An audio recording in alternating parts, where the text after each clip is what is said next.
A ver, vamos aquí a la esquina. Gracias, Presidenta. Buen día. Eduardo Dina, del Universal. Preguntarle cómo se sintió ayer en el Zócalo y también sobre este incidente que se dio por la coordinación de Morena, que están tomando la foto. ¿Cómo lo minimiza? ¿Cómo toma este incidente que pues la presidenta de Morena dice que fue ahí una falla en la logística? ¿Cómo lo ve, Presidenta? Pues fue muy buen evento.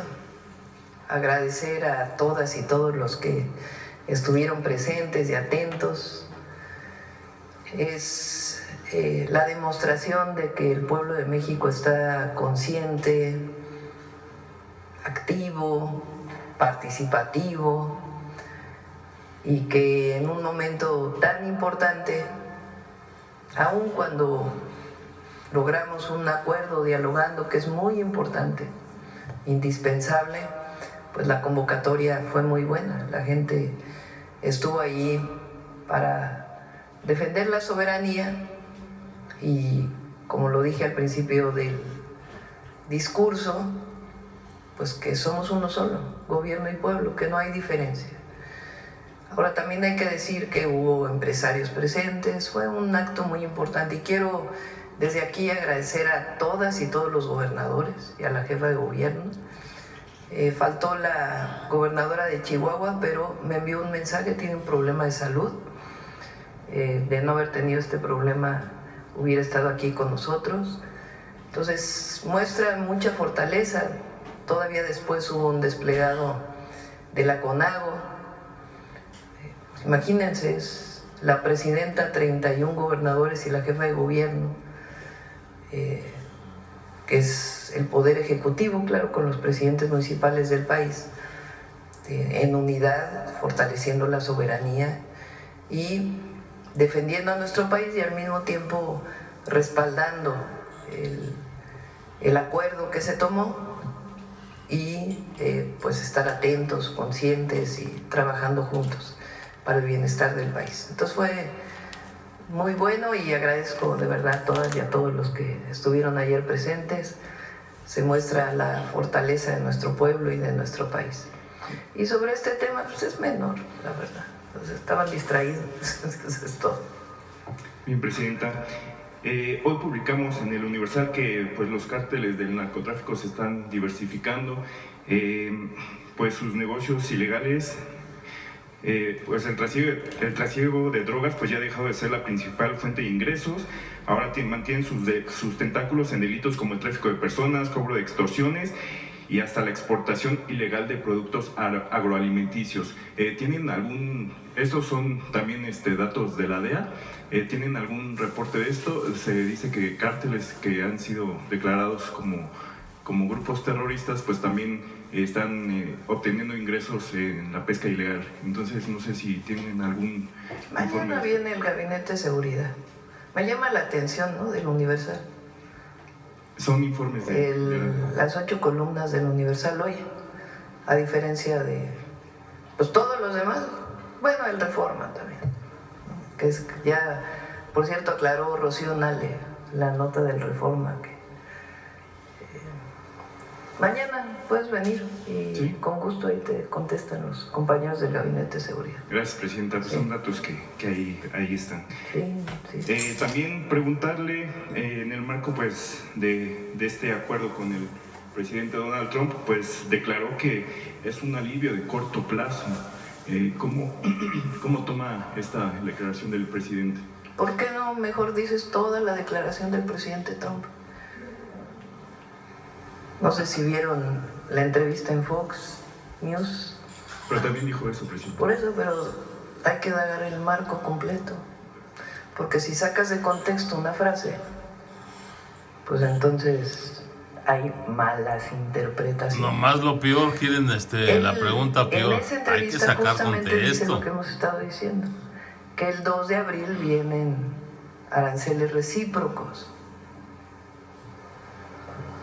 No sé si lo escuchaste. Sí, también es la declaración que estoy planteando, presidente. Por eso, hay que revisar las declaraciones en el contexto completo de toda su declaración. Hay algunos que no les interesa que haya un acuerdo, entre Estados Unidos y México. Como tú, por ejemplo, que estás ahí preguntándole a la presidenta. Declaraciones aisladas. Te vale madre lo que, no. El acuerdo lo que fue le que pase se a México, pospusieron los ¿verdad? aranceles hasta el 2 de abril. Y el 2 de abril, como bien él dijo, a ver si lo buscan, esa partecita. Dice, el 2 de abril hay aranceles recíprocos. ¿Por qué dije ayer, y lo he dicho aquí en la mañanera, que siempre hay que estar atentos y por lo que pueda ocurrir? Pero que somos optimistas en el sentido de que aranceles recíprocos significa que Estados Unidos le pone tarifas, aranceles a las exportaciones de países. Exacto. Que le cobran a Estados Unidos por sus exportaciones, aranceles. En el caso de México, pues tenemos un tratado comercial, el primer tratado comercial que se firmó en 1993 y el segundo tratado comercial que se firmó posteriormente en 2020, creo que fue el presidente López Obrador ya a la firma formal. Y dado que hay un tratado comercial, pues no hay aranceles de México a Estados Unidos. Entonces, por lo tanto, pues Estados Unidos no tendría por qué poner aranceles a México. Último, Presidenta, en esta revisión que va a ser de los consulados y el trabajo de los cónsules, ¿ya hay algún perfil para la coordinación general tras la dimisión de Jorge Islas? Ya lo vamos a informar. Gracias. A ver acá, vamos acá y ahorita voy para acá. Gracias, Presidenta. Buenos días a todos. Aunque se sabía que estaría poco tiempo en el cargo el doctor Rogelio Ramírez de la O, Presidenta, muchos analistas que hemos entrevistado consideran que quizá no era el mejor momento para que él saliera. ¿Cuál es su opinión, Presidenta, al respecto? Es muy importante porque cómo les gusta especular. Rogelio, cuando lo invité, me dijo que se quedaba sobre todo para hacer el presupuesto del 2025 y cerrar bien el 25, pero que se quedaba hasta diciembre del 24, que en enero pues él tiene diversas ocupaciones a las que siempre se ha dedicado y que pues se podía quedar hasta esa fecha.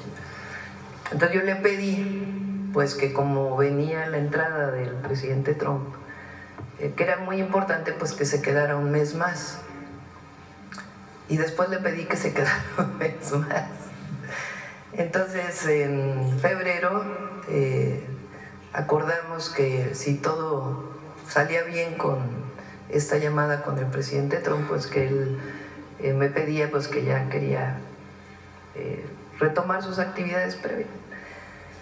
Entonces yo le dije que sí, si todo salía bien, los dos acordamos eso, y además yo le pedí que pues nos siguiera ayudando, particularmente pues en todo el tema internacional y en la relación con Estados Unidos, y él amablemente acordó que así iba a ser.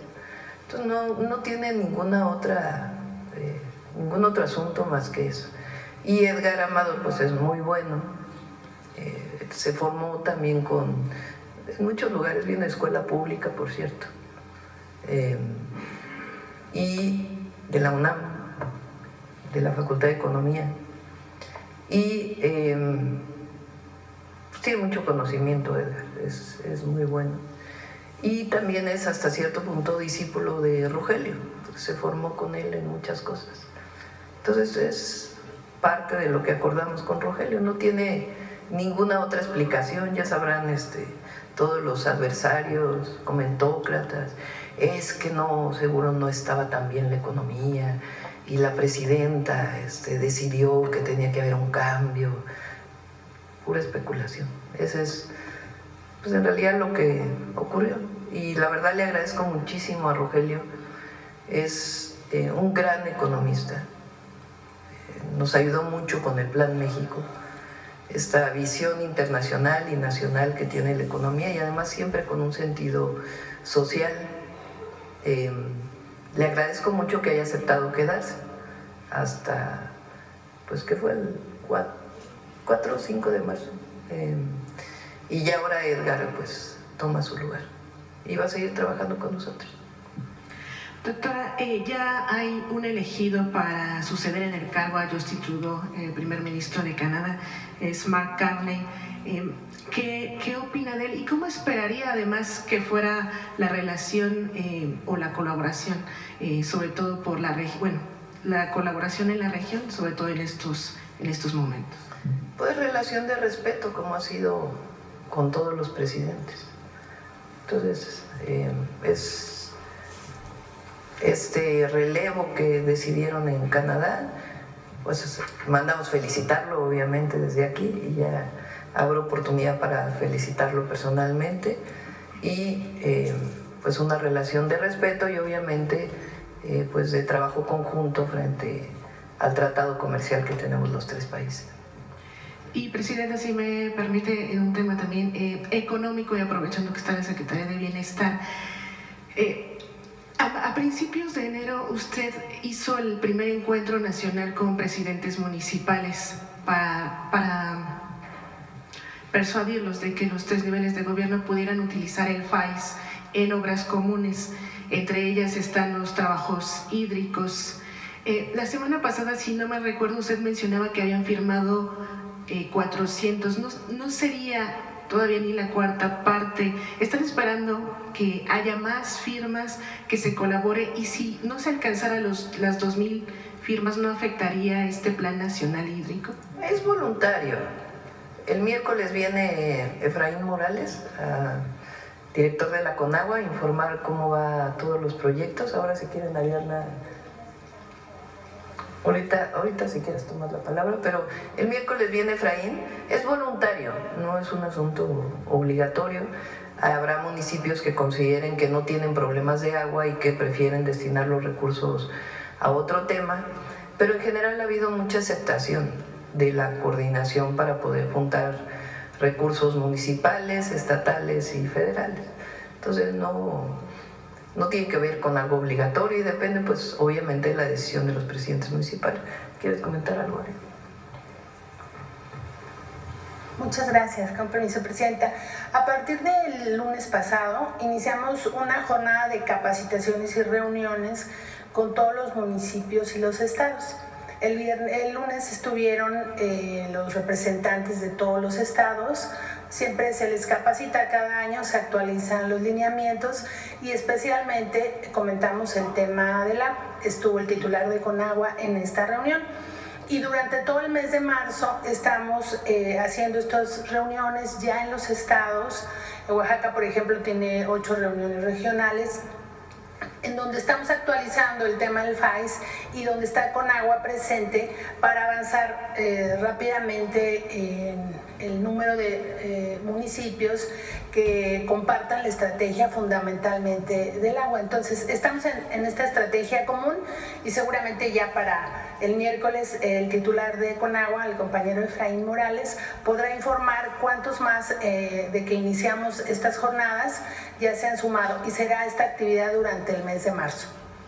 Gracias. Sobre este tema, a ver, acá, ahorita vamos para acá.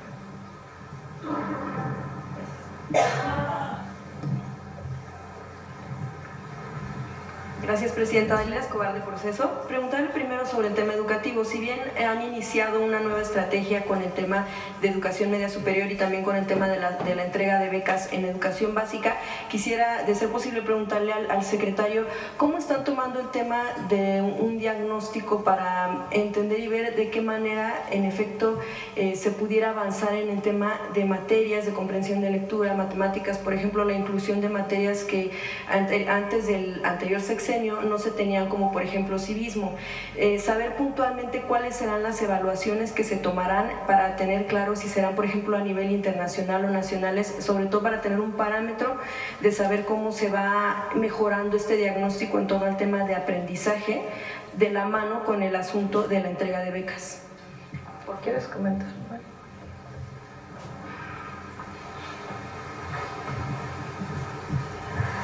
Bueno, hay que recordar que tenemos un nuevo modelo educativo, la nueva escuela mexicana que inició el año pasado Y todos estos contenidos que tú te refieres forman parte de la nueva escuela mexicana. Todo lo que tiene que ver con valores cívicos, incluso lo que acabamos de presentar de vida saludable, forman parte de los ejes articuladores de la nueva escuela mexicana. Y hay un libro especial para matemáticas y para habilidades de lectoescritura.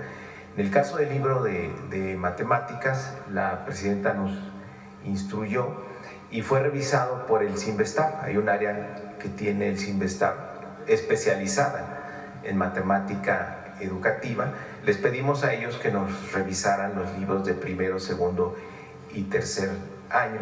Entonces ya dentro de los libros del siguiente ciclo escolar, que por cierto ya se están imprimiendo y ya incluso iniciamos la distribución, porque tenemos el compromiso de que estén entregados al arranque del ciclo escolar en agosto.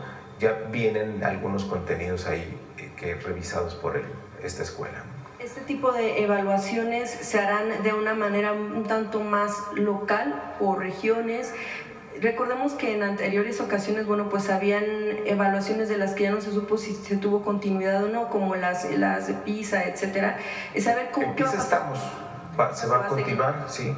Desde el gobierno anterior, al final se tomó la decisión de que se continúe en PISA, entonces vamos a formar parte de la evaluación de PISA.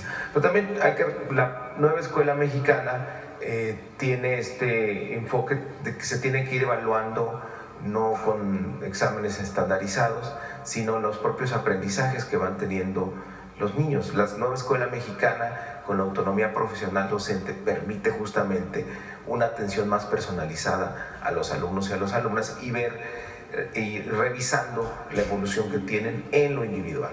Sí, justo para saber en qué momento pudiéramos ver un diagnóstico de cómo va avanzando, pues precisamente después de la pandemia, los niveles que se tuvieron por obvias razones, si esto pudo ir mejorando, si lo pudieron.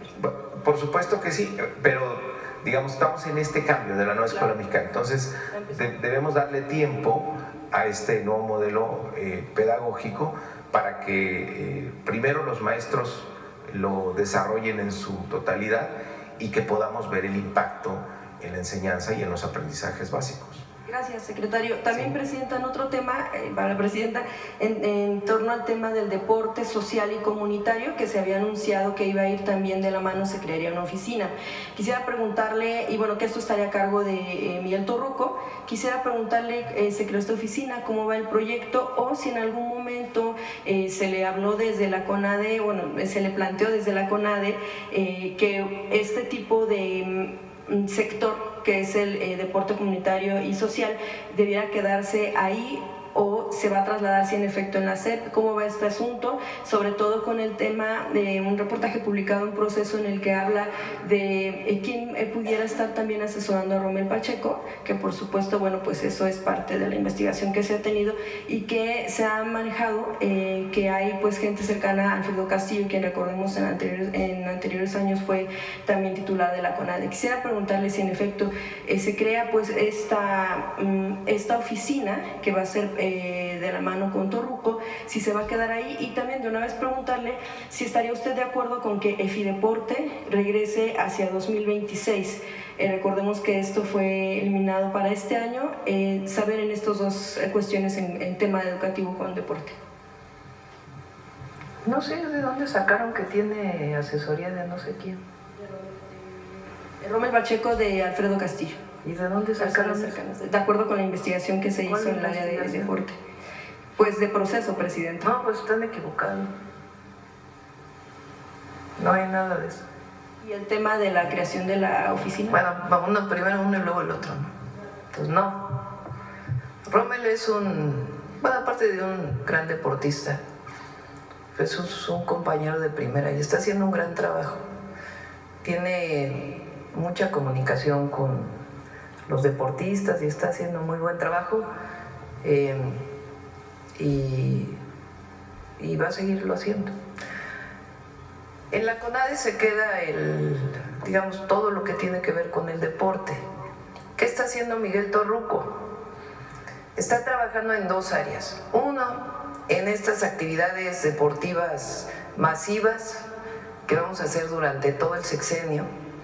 El 6 de abril, recuerden, inscríbanse, viene la clase nacional de box, le pusimos.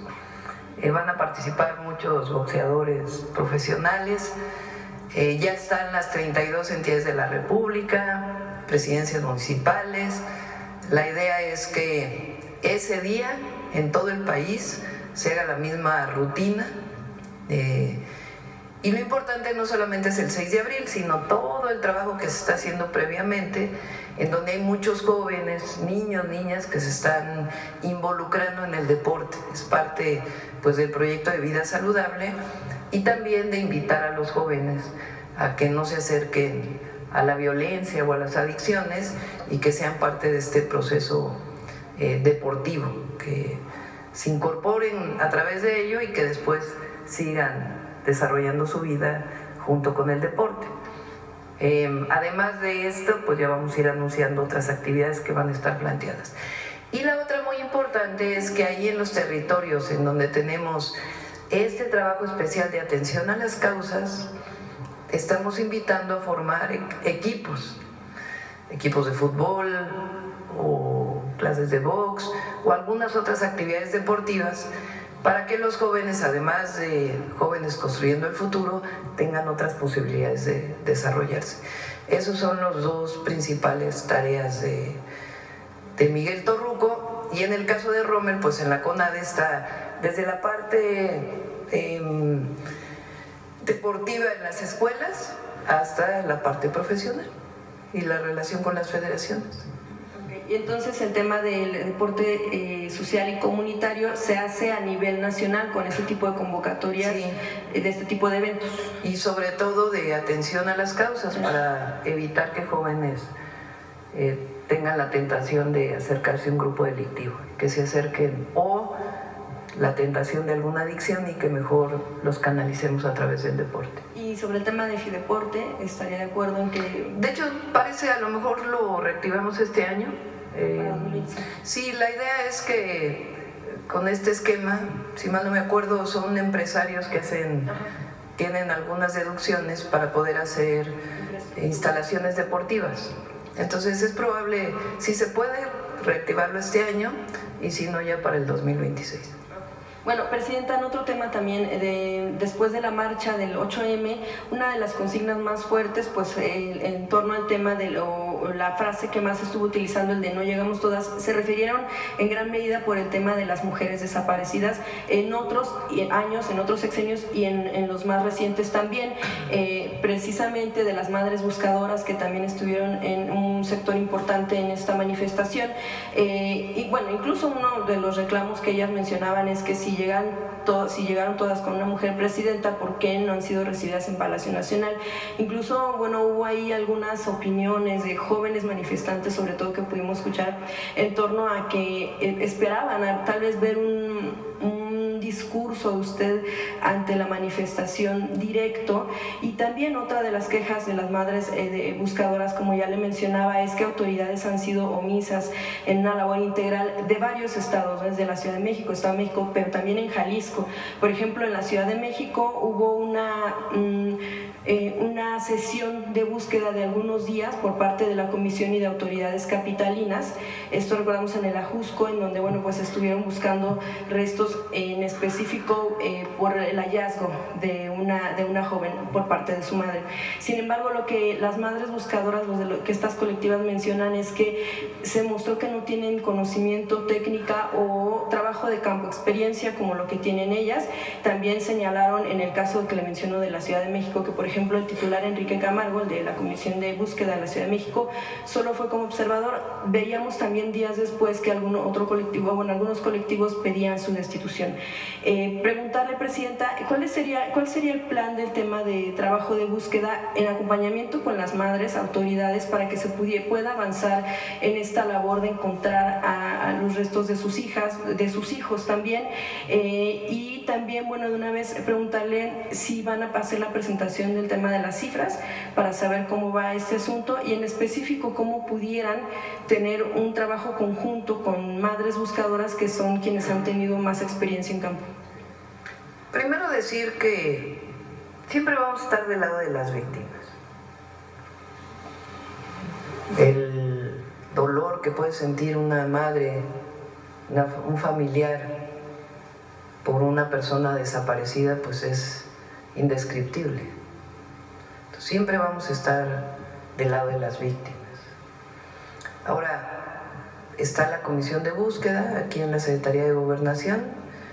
Se han estado reuniendo, a lo mejor no con estos colectivos, pero con otros, y nuestra apertura para reunirnos con todos los colectivos. Y sobre todo tiene que hacerse, estamos trabajando en varias áreas para su información. Uno, todo lo que tiene que ver con el compartir las bases de datos y mejorar las bases de datos. Nuestro país es de los únicos países en el mundo que no tiene una sola identidad. La que tenemos es del Instituto Nacional Electoral y tiene como propósito votar en la elección, y es a partir de los 18 años. Lo que tenemos es el CURP, que es lo que nos identifica a todos, es el número que nos identifica a todos en cualquier lugar. Pero el CURP no tiene pues otras datos relacionados con las personas. Entonces, la idea es que el CURP pueda ir teniendo poco a poco pues más información sin necesidad de hacer muchas más cosas, ¿no? Porque también van a decir, no, ahora el Estado va a querer tener identidad de todos los ciudadanos. No se trata de eso, sino de que realmente frente a una situación de inseguridad en muchos lugares es importante que podamos ir teniendo las identidades. ¿En qué sentido estamos trabajando? Por ejemplo, lamentablemente cuando una persona fallece y no es posible su identificación, eso se hace en los EMEFOS, en los INCIFOS, dependiendo de en qué lugar esté, si está en una fiscalía, si está en los tribunales superiores de justicia. No hay una sola base de datos de huellas y otras identidades de las personas que lamentablemente fallecen, sea de manera violenta o no, y que no son identificadas. Nosotros tenemos que avanzar hacia eso, indiscutiblemente. Una parte de eso viene en unas de las leyes que mandamos de la Agencia de Transformación Digital, y otros temas que tenemos que ir avanzando para poder tener pues mayor información sobre las bases de datos. Hay que decir que CONAPO ha hecho un esfuerzo extraordinario, lo hizo en el sexenio pasado, pero todavía tenemos que seguir trabajando. Ese es un área de trabajo muy importante. Recuerden que muchas personas que se consideraban desaparecidas en el sexenio anterior, me tocó como jefa de gobierno, al hacer el cruce de las bases de datos de las personas que se vacunaron con el COVID, de las personas de registro civil, de otras bases de datos, fueron identificadas, y después se fue a visitarlos a sus casas y resultó que habían regresado a su casa, pero nunca le habían avisado a la fiscalía correspondiente que, al haberse levantado la carpeta de investigación como desaparecidos, nunca habían informado a la fiscalía que ya habían regresado. Entonces este trabajo se sigue haciendo, se hizo en su momento y se sigue con eso. Entonces bases de datos es algo muy importante. La otra parte muy importante es el análisis de contexto. ¿En qué contexto desaparece una persona? Si estuvo vinculado con un tema familiar, si estuvo vinculado con un tema de delincuencia organizada, si estuvo vinculado con un tema de pareja, cuáles fueron las condiciones en las que desaparece una persona, y vincular esas condiciones, ese análisis de contexto con distintas personas. Eso normalmente lo hace la Fiscalía en las áreas que tiene que ver con personas desaparecidas y tiene que vincularse con las comisiones de búsqueda. Esa es la segunda parte donde hay que seguir trabajando para que cuando se reporta una persona desaparecida o que ya ha sido reportada pueda analizarse en qué contexto se dio la desaparición. Y la tercera pues ya tiene que ver directamente con las búsquedas, a través de las comisiones de búsqueda.